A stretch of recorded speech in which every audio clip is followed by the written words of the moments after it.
সংস্পর্শে একটা কালার দেখিয়ে দেবে। কি কালার দেখিয়ে দেবে না এ কিন্তু yes this type color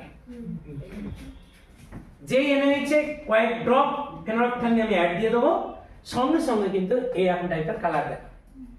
এবার উপর থেকে আমি এই সেলটা ফেলতে থাকছি এক ফোঁটা করে। কিভাবে ওয়ান ড্রপ করে আমি এখানে দিতে থাকছি। ঠিক যে জায়গাটায় পড়বে সেই জায়গাটাই কিন্তু কালারলেস হতে থাকবে। আবার কিছুক্ষণ বাদে কালারটা আবার রিটার্ন করবে।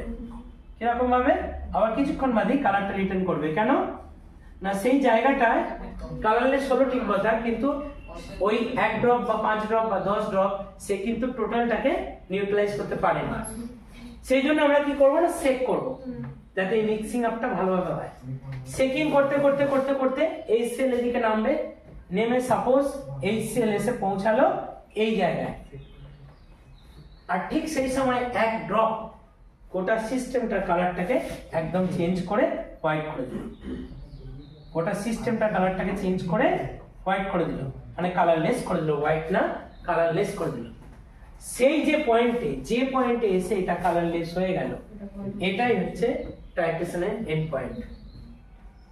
এবার তাহলে এইখানে যদি এই যে বুলেটটা, এই বুলেটের উপর থেকে এইভাবে দেখা রাখে 0 1 2, সাপোজ এই জায়গায় এসে এটা 50 পর্যন্ত থাকে, 50 ml পর্যন্ত, তো আমরা এই জায়গায় 25 ml এ ধরো এটা নিউট্রালাইজ করে ফেললাম।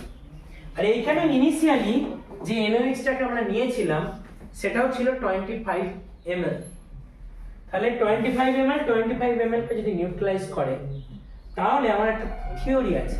থিওরিটা হচ্ছে V1S1 equals to V2S2। অর্থাৎ যদি দেখা যায় যে 25 ml, ধরো এটা হচ্ছে HCl পার্ট, এটা হচ্ছে NaOH এর পার্ট।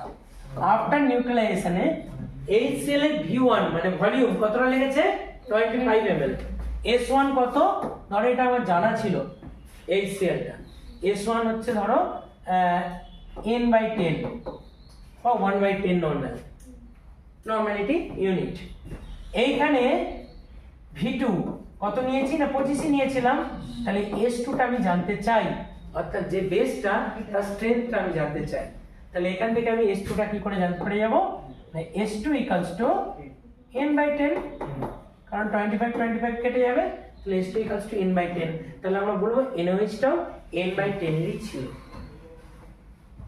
ঠিক আছে, এইভাবে কিন্তু একটা টাইট্রেশন হয় এবং টাইট্রেশনের মাধ্যমে আমরা অ্যাসিড যদি এটা আননোন থাকে এটাও বার করতে পারবো, V1S1 V2S2 যে কোনো একটা করতে পারবে, কিন্তু যেটা দুটোই নোন সেটা হচ্ছে V1 আর V2।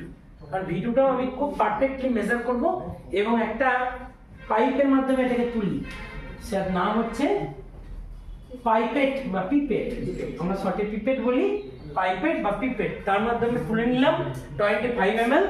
আমার যদি এই বুলেটটা 50 ml পর্যন্ত ধরে রাখতে পারে তখন আমি 25 তুলবো, কিন্তু এখন অনেক সময় মাইক্রো বুলেট ইউজ করা হয়, মাইক্রো বুলেট হচ্ছে 10 ml, তখন আমি এখানেও 10 ml তুলবো, সেখানে দেখা যাবে 5 ml এর কাছে নিউট্রালাইজ হয়েছে।